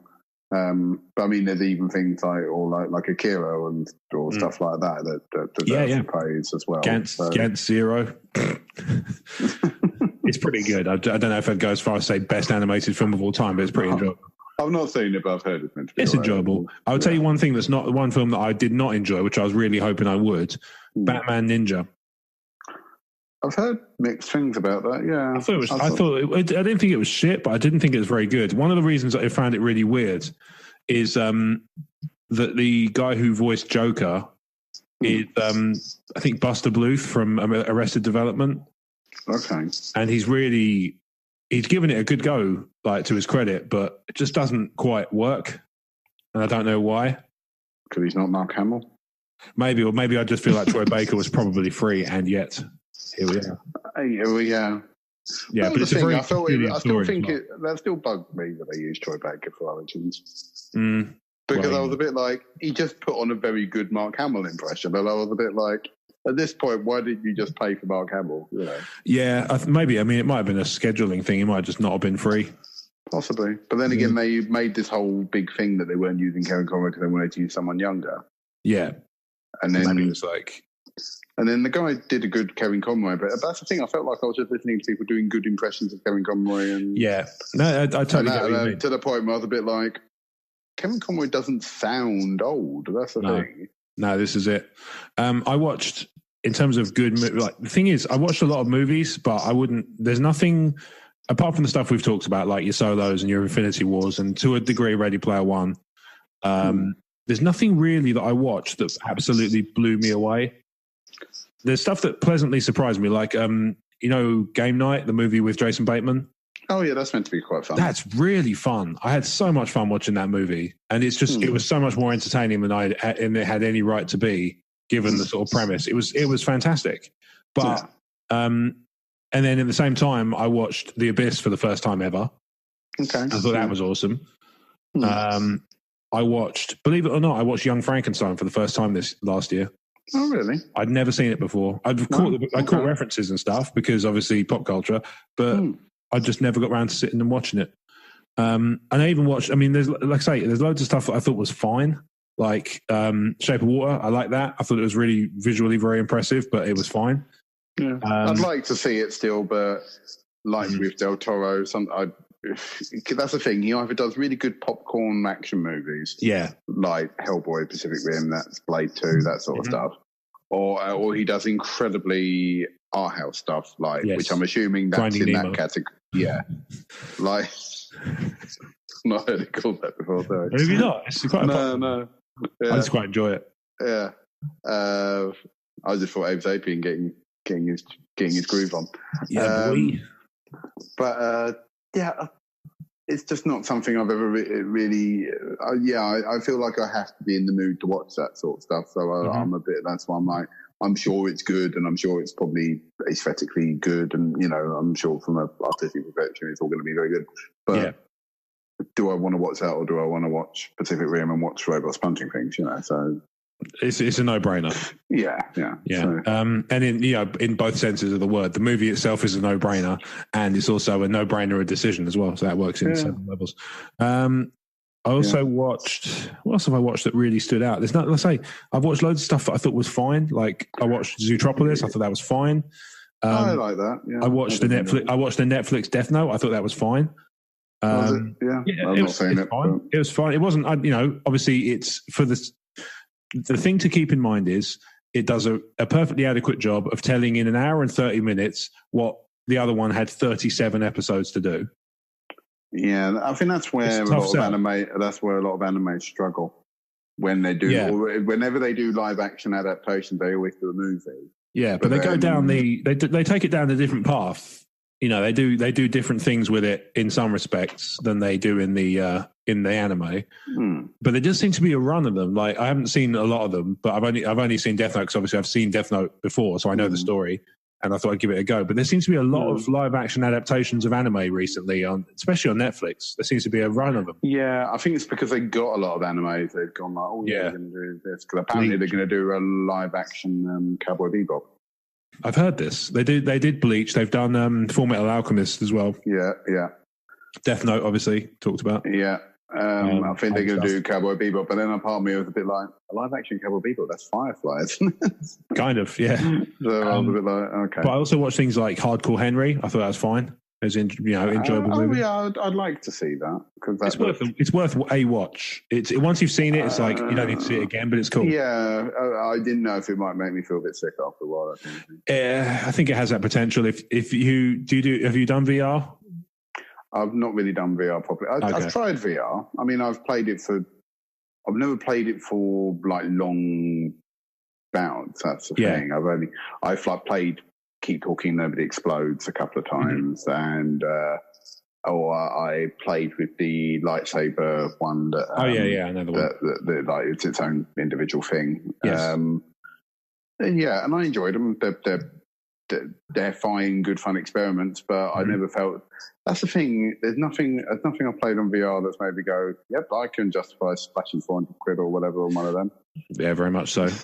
So yeah, I mean, they look fine, and I mean, the PSVR is coming down in price, so I may end up getting one at some point. Just hang in there a bit, you'll be fine. Yeah, but then again, I was also worried it was going to go the way of every other third-party thing that Sony's ever done. Yeah. Special mention to Paddington 2 because one of my neighbours is in it. I've heard that's really a lovely film. They're wonderful movies. I know Toffer from the Matter Debaters is very keen on them. He actually accused me of being a fucking robot because I didn't cry at the end. So it's like, well, I'm just a robot. What do you want from me? Yeah, I love the first one. I've heard the second one is actually a better film. But in a lot of ways, I think it tells a much less predictable story than the first one. Okay. I think the first one is fairly... Well, I think it does change a bit to it, but it does. I think the thing about the first one is that it does include bits from the books. Mm-hmm. So maybe it's a little bit of that as well that made it a bit more predictable than the other ones did. So they had no choice but to follow the traditional family film sort of plot. But movie-wise, so let me see. What movie of the year? Do you know what I'm going to go with? I know everybody else will be going Infinity War and stuff like that. I'm going to go for one that gave me a pleasant surprise, and I'll go for Game Night because it was really fucking funny. Okay, yeah. I did want to do Infinity War. TV series. I've not been great on TV series. I've been either watching stuff I've seen before, or if I have watched anything new, there's been nothing that's really made me go, that was amazing. Yeah. Did you watch? You watched Disenchantment, didn't you? Yeah, that's what I was thinking. When I watched all that through, I didn't. Some people really laid into it. I don't think it deserved as much of the criticism it was got. all right. But it's not Futurama or Simpsons, but it's all right. Exactly. It's that, and I think in a way it is sort of slightly damning because it's all right, because you know the caliber that Groening's are capable of. Yes. And that is not his A game. Tell you one thing I will say actually about in Disenchantment's defense, and to its credit rather, is because we're not attacking it ultimately. But yeah, to its credit, I think I like the fact that clearly they've obviously signed on for a couple of series, and I like the fact that they ended the series in a way that made me go, ooh. Oh yeah, I'll definitely be watching the next series. Yeah, I'm really curious to see how it will be. That was the thing. I felt like it was falling into BoJack Horseman territory, where it wasn't necessarily making me laugh as much. But you wanted to know what's going on. But I wanted to know what happens next. Yeah, totally. I'm right there with you. Adult comedy that I did really love, and this is actually one of the ones that I'm like, if it weren't for the last 5 seconds of the entire thing, probably would have either. That is Final Space. Oh, okay. Yeah, I gave that a go. I couldn't really swing with it. I again, like Rick and Morty, I wasn't taken with the first episode, but it started to get me. I thought, because everyone kept saying, "Oh no, it's good." I thought, okay, I'll do a couple more episodes. And I think it was either 2 or 3, and after that, I started to get hooked on it. And I did the whole series, and I loved it. It told overall, it tells a very good story. And if it weren't for the absolute end where it leaves it open for a second series, that's when I was like, "Damn it! You could have fought the powers that be and ended it, and it just been this very bittersweet sort of ending, which just ended, and it would have been fine. But there's this thing that just happened. You don't know what it is, but it's like." You know that they've left open for a second series just because of that. So I'm just like, fuck's sake, basically. Yeah. I'm going to, obviously bearing in mind how much I've been gushing about Battlestar earlier on in the episode, you'd be thinking that would be my pick. But actually, I'm going to go for a different show. So I watched a couple of really good ones this year, just gone. I did Battlestar from start to finish, and I really, really liked it. But I did Castlevania. I thought that was pretty good, the first series. I've only done the first series. I've not done the second. Yeah, Disenchantment, liked it fine. I watched that Christie adaptation of the ABC Murders over Christmas. I thought that was all right. Okay. The Malkovich as Poirot. Yeah, and it's got Rupert Grint in as well. Yeah, it was. I liked it. Fine, you know. I've not seen it, but I've heard it's meant to be good. For me, like Malkovich as Poirot was an awesome cast that they didn't really make the best use of. Like, I would have liked to see him do something like Murder on the Orient Express instead. I watched one of the seasons of Family Guy. I got down like some of the episodes I haven't seen. I watched Altered Carbon, the first series of that, which is really good. Yeah, I've only ever seen little bits, like the trailer for that, and it does look like it's got you written all over it. Yeah. It's sci-fi, it's murder mystery. It looks quite Blade Runner-y. It's it's the guy who plays the new RoboCop. What's not to like? No, I do eventually want to watch it, but I definitely give it a go. But what I'm going to pick actually is a series that I've liked for a very, very long time, and it's just had its 4th season this year. Bosch. Okay, I've still never done it. I know you do. Fucking love Bosch. But yeah, season 4 I finished that. I did that this year with Jen, and I really like modern day police procedurals anyway. Like obviously I was big on CSI for a long time. That sort of lost me over time, but mainly because I just stopped watching TV as much. But Bosch, every season I'm just like, yes, I'm in all the way, in my face. I don't know why I'm getting motivated by a series. I didn't really think of it, but thinking about it, I probably actually finished that last year. Because I was trying to think, what did I actually finish last year? That's the trick, isn't it? Like, unless you keep a spreadsheet like yours truly. Yeah, and that was the thing I was thinking, I must have done Final Space because that came out last year. Must have done Disenchantment. I did do, because everyone kept recommending me Cowboy Bebop, I did watch all of that. Okay. And I really enjoyed it. It's on my list because the guys at Wulong Talks are doing their Bebop rewatch as well. And I feel like if I start it relatively soon, I might be able to follow along after a while. I might be able to catch up. But then at the same time, maybe I'd want to go, I don't want to wait. Maybe I should wait until they've done the whole thing and then go back and do it with them. Like, at least you can watch it. Yeah, I mean, I've watched them not that long ago, so I probably could go and listen to them now, and I'll probably be all right to follow it or at least remember it. I think everybody should listen to the Wulong Talks podcast as much as possible because obviously, I put our stamp of approval on them, so helps a lot. Yeah. But Thought Occurs, and we didn't mention it, but probably because you've mentioned it to death on a certain other show. Rebels. Oh, it ended, of course, this year. And it ended really fucking good. Nice. It's on my what to watch pile because I picked it up in the aforementioned really generous sale, but didn't have a chance to watch it yet. So there's that. Do. It is very good. Obviously, nice. You probably said spoilers anyway, but I'm not. Bits and pieces, yeah. I won't. I don't want to ruin those sort of things. Fucking osmosis. Yeah, but it is. I think it does a very good job. It ends well, and also they could take it further if they wanted to then do in another series in the future. But I mean, fair enough. I know they've said they're not going to do Rebels, but they could easily do something else, and and they could bring certain characters back or forward, So, and I like that, and I think that's why I'm interested in it.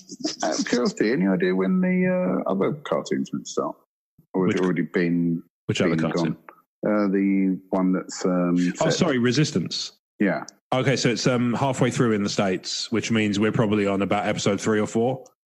Okay. I kid. I think we're about some episodes in, like 9 or 10 maybe, because we're usually about 3 weeks to a month behind because apparently fuck the rest of the world in 29. It drives, I realise there's reasons behind it, but it drives me up the fucking wall because all it does is makes people more likely to pirate if they're desperate to see it.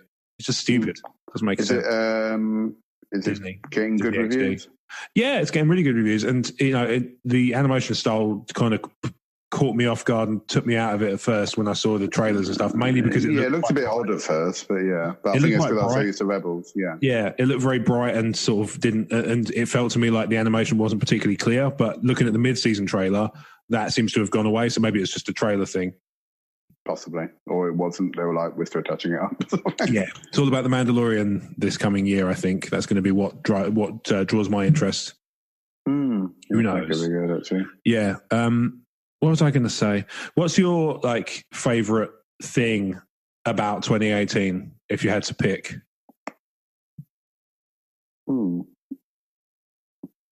Because we did, I mean, like, just to give you, to kind of feed you a few ideas that you might be able to bounce off. Go on. We did some fun, you know, we had some fun recordings. We had some fun episodes of like fun podcasts. We did some videos together, all that jazz, you know. Yeah. We've obviously done a few. Yeah, we've done that. We've done a couple of appearances as well. We did Uncon and we did. Broadside. This is true. I did enjoy. I did enjoy Uncon as well, but I did enjoy Broadside. I think probably because it was my first stab at that sort of thing. And obviously it's nice to play HeroClix against a big fuck off dragon. Yeah, it's a bane of my life, that fucking model. Yeah. I think I've ever managed to take a click of health off the bastard. Oh no! I've damaged it. I've done fair bits of damage to it, but I don't think it's ever me that does the final blow on it. It's always someone else. But that's my life, Blake. Is, you know, lots of heavy lifting, and then at the end, somebody comes in and takes the last point of health, and everybody acts like they did it themselves. But you know, no, if I didn't like losing, I wouldn't play. No. For my birthday, I got the HeroClix talk. Clicks talk. I've now got most of the 1872 like all the cowboy guys from Battle World. Nice. My dad got me the Doc Ock one with like the 6 pistols. Yeah, they're like coming out sort of that. I've got similarly. You know, they did it Elseworlds. They did the Justice Riders, the Cowboy, Wonder Woman, Flash, and Martian Manhunter. Okay, I have those now. I have the full, cool. All 3. They're so cool. Just they're so basic. They're such basic sculpts, but they're so cool. Yeah, I mean they're not the strongest characters, but I feel like if I was doing like a lower class 300-point team, it'd be fun. I think they would bounce off each other quite well because I mean a lot of them have a trait where they can like clear action tokens and stuff on a dice roll and stuff like that. The only one I don't have, and Dad said I can borrow the other model because I was looking at buying it and then he was like, ordered it. And I was like, and I was, he just went, I've just bought this. And I was like, oh, damn it. Is because there's a steampunk Iron Man. Oh, okay. That's part of that, like cowboy set, gotcha. 1872 set. And I have Tony Stark Inventor, which can actually turn into that model. But I was a bit like, damn it, because I mean, I would have. It'd be nice to have it, but then, but then he was like, "Oh, don't worry, you can just use mine." So I was like, "Okay, fine, so I probably will." Yeah, fair. It'll probably get to a point where I'd probably use it so often that he said you might as well have it. But yeah. Or just go buy your own bloody model. But indeed. Yeah, I think it was a really good year in Emotionally 14 terms because if you think about it, right, in January we acquired Suppressing Fire. Yeah. Which is you know, I think it's really good. Obviously, everybody settled in very nicely. Obviously, we'd already had, you know, input from Brad before, quite a bit, in fact. But obviously, to have him kind of fully on, you know, on team was nice again, and to have Dave's been wonderful. Robbie's been great, and you know, obviously now we have Ian. If we could find a way to get your mum on the E14 toy box, and we complete the Von Trapp family of new media. Yep. And then in May, obviously the whole big Talk Star Wars thing happened. At the same time, the endorsed podcast program started. So we started to basically just spam out the shows that we think are worth mentioning. At the start, that was Talk Star Wars. Obviously now Talk Star Wars is considered an E14 in-house production, even though since May it always has been. But it kind of, you know, there was a shift that I'd never consciously made that was just kind of like, no, it's time. I think it was like October, November time. I was just like, you know what? I'm going to start calling it what it is. Yeah. Which is obviously the guys from Suppressing Fire have obviously been branching out with like Fire When Ready and all that sort of stuff. Yeah, and obviously we have HeroClix UK, the new named HeroClix program. Yeah. We had some fun Toy Box videos doing the Batman animated series with Leslie fucking Tompkins. We got 2 of the bitches. We still need to do the fight for that, actually. Yeah, we do, and there's so much we need to do. But obviously we got that to look forward to this year. So stay tuned, that will happen. Yeah, eventually, totally. I've still got them to put to one side, so there's nothing stopping us apart from scheduling, which is always so many wonderful ideas that are just put to one side because of scheduling. Obviously, Brad continues to publish books, which is obviously, you know, we're very proud of that. Yeah. In our small way. I published a book. Obviously, Yes, in August, I put my podcasting book out there, and a few people have read that, and I use those words deliberately. But I'm very proud of that, and that's very cool. And then, yeah, I mean, so we, like you say, we opened our account in terms of public performances. Not performance is the wrong words, but expo appearances. Opened our account and actually got 2 in the bank for the year, even though we started in June. Yeah, because I mean, what was Broadside was June or July, I think. Yeah, I mean, we've even got some upcoming, haven't we? We've already got one organised for this year. I'm sure there'll be, by the time this comes out, that will hopefully have been shared. But obviously that, if not, then expect it soon. Yeah. There'll be an event, if not already. Keep those eyes peeled. Exactly. Peel those fucking eyes. Peel them. I know there's a couple other things which hopefully are still going, but we hopefully can announce them as well.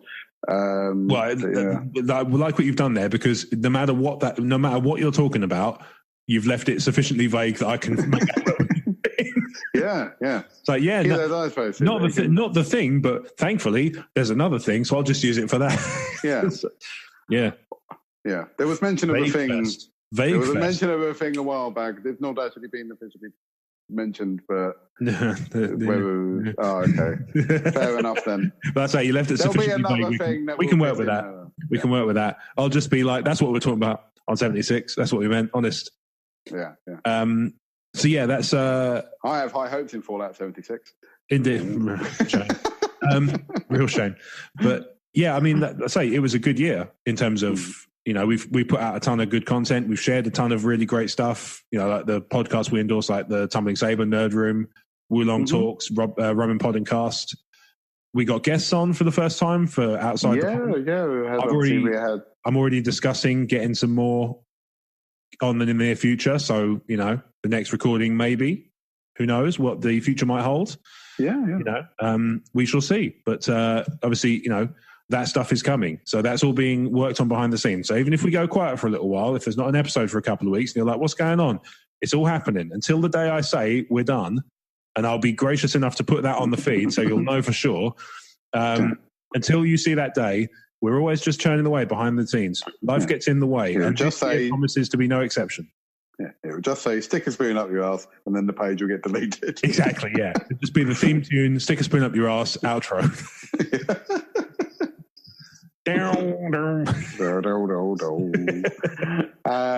But yeah, and then in terms of games of the year, that's a story for another podcast. Yes. Which we'll probably end up recording immediately after this. Yeah. Want to know what our favourite games are? Listen to the goddamn Gamecast. Well, that's it. That's what we do it for fuck's sake. Yeah. But there you go. That's the it's equal parts Rambling Shambles and 2018 Year in Review podcast, which, to be fair, from the Crazy Train is pretty much what you'd expect to be the case for the first episode of 20. Pretty much standard. Exactly. So if you've been, first of all, thank you very much for listening. If you've got with us this far, or even if you didn't, I'm just going to thank you just knowing that you'll never hear it. Either way, thank you very much for listening to the Crazy Train podcast. If you've come to this for the first time and you're sitting there going, I like the cut of these guys' jibs, and you want to know more, you can stop touching my jibs. Stop touching. Get your damn hands off my jibs, you weird bastard. You can find us on the web at emotionally14.com. This is the place where all this magic happens. So all the podcasts I mentioned, so the Crazy Train, which is the comedy and pop culture podcast with no rails, the E14 Gamecast, which is Emotionally 14's gaming podcast, video and tabletop, we don't discriminate, and Talk Star Wars, where we talk Star Wars. That sells itself. I don't even need to describe what that is about. Yeah. Does exactly what it does on the tin. Well, quite so. So those are the 3 podcasts that happen there. We've also got YouTube series that are also shared there. So Fire When Ready, which is Star Wars Tabletop. HeroClix UK, which is HeroClix. The E14 Toy Box, which is shit that you don't know the contents of. So that's always fun. Yeah. I can't figure out a better mission pitch than that. I may have to revise. As taglines go, may need work. It's not the weakest I've ever come up with, but it's down in the bottom of that list. Yeah, bottom half. Yeah, exactly. Yeah. I think the worst is still the podcast that will never see the light of day. So, yeah, because they're pretty bad, and we should talk about them. Yeah, they always get to mention every fucking episode. Exactly. Yeah, but still, say the Stranger Things cast will come before that happens. Yeah. But from the upside down, probably. Yeah, exactly. But we also endorse a number of podcasts: Tumbling Saber podcast, the Nerd Room podcast, the Wulong Talks podcast, and the Roman Podcast. So if you like Star Wars, comics, comedy, movies, geek stuff, anime, those podcasts and the podcasts that we produce in-house cover your entire... I feel like they cover the entire basis. I really do. I feel like we offer such a wonderful, well-rounded geek product that you could be hard-pressed to find your needs not met somewhere. And if you do find yourself not met somewhere, or you're a creator out there who wants to be part of the family, then slide into our DMs on social media. But first, Blake, social media, where might we find you? You can find me on Instagram at Harmer the Appreciator, on Twitter at Fucksake Blake, but you got to be fast. Yes. And you can also find me on Facebook, where we also have the Gamecast and the Crazy Train Facebook page. Yes, we do. Yeah, so you can yeah, indeed. You can join us on Facebook by searching for the Crazy Train podcast and the E14 Gamecast Facebook groups. They're closed groups, but we approve pretty much anybody who's not, a complete fucker. But we won't know until we approve you. Yeah, you can be a complete fucker, and then you'll probably get deleted. But pretty much, just enjoy shit posting. That's pretty much all we do there. But you can do that on Facebook. You can also tweet us at Emotionally14, slide into our DMs there with questions or comments. Or like I say, if you want to be part of the family, get your show endorsed. Maybe you're a YouTuber, maybe you're a podcaster, and maybe you want to get involved, join up, or maybe you want to get endorsed. We can have a conversation about that. Wouldn't that be wonderful? And you can do that by either DMing us at Emotionally14. We've got a Facebook page, Emotionally14. Emotionally14.com is the website. There's a comment system built into that website. There's email addresses and all that stuff, podcast at Emotionally14.com. Or you can tweet me at Rob Wade Vision, or follow us on Instagram at Emotionally14, at Rob Wade Vision, at Talk Star Wars. All that stuff is there and available freely for you to enjoy. I feel like I'm forgetting something. No, I think all the networking is done. I think if I haven't, then we've got too much. iTunes, Zoom. Yeah, we're on all the podcasting platforms. We're on iTunes, Podbean, Podcatcher, Podchaser, Pod Molester. Jesus Christ. Spotify.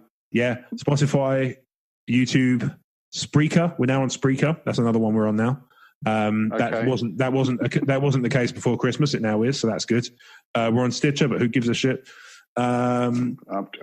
You'll have to tell me what Spreaker is. I don't even know. It's relatively. It's just a new thing I've added us to. It's a thing we're on now, so that's all good. Okay. Yeah. So yeah, there you go. I condone this message. Blake approved. So yeah, it's we're out there, and you can find us pretty much anywhere, and feel free to do so, because we like people, and we want to talk to you about geek stuff, and we want you to hear us talk about geek stuff. There was a point to this. Send us messages about geek stuff. Yeah, exactly. Get your questions in, get your comments in. Tell us we're fucking idiots for liking something or disliking something, or but maybe not fucking idiot. Maybe come in. Can't believe we haven't watched this, that, or the other. Kill us with kindness. How's that? Yeah. There you go. But social media. Ages. Yeah, exactly. Social media is the place. We've got all these social media outlets. We're on all these podcast outlets. There's no excuse. So get involved. Get on board. But in the meantime, thank you for listening to the Crazy Train. This train terminates here.